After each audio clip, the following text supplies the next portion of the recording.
there.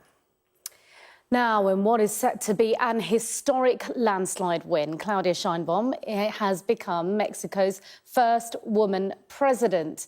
Well, joining me live from Mallorca to discuss the results further is Roberto Sendoya Escobar, the eldest son of Pablo Escobar. Good evening to you.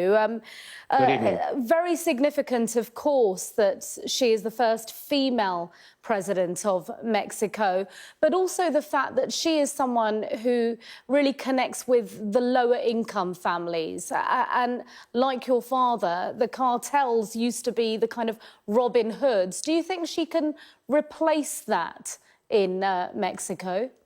Yes, I honestly believe we all have to believe that this can be done because we want a better world. What my father did was a dreadful thing.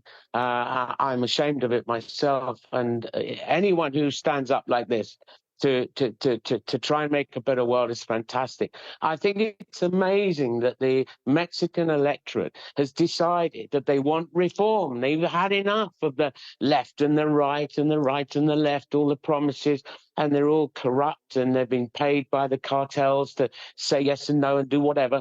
Now we've got someone in Mexico on the border of the United States of America. And don't forget, a lot of Mexicans live in both countries. They've got relatives that's going to have a massive influence on the United States as well over the next few years. We've now got a female who will have the full power to make changes. She's got some problems she's got to deal with. She's going to have to deal with the internal corruption of her law enforcement community. And the way she can do that is to reform the drugs trade. She's going to have to deal with it in a different way to all the other parties have tried to deal with it.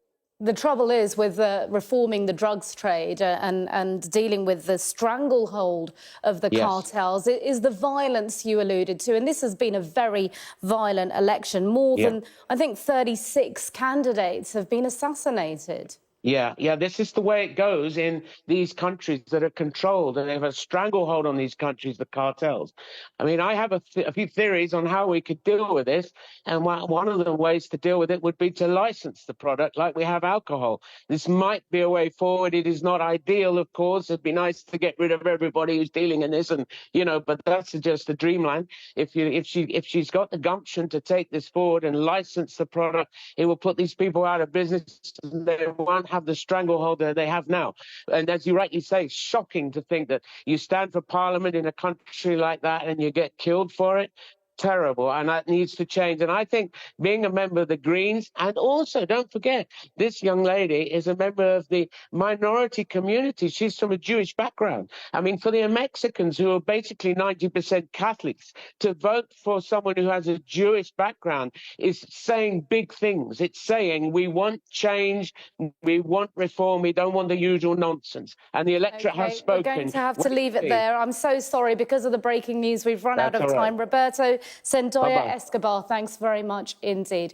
You're watching the News Hour. Stay with us.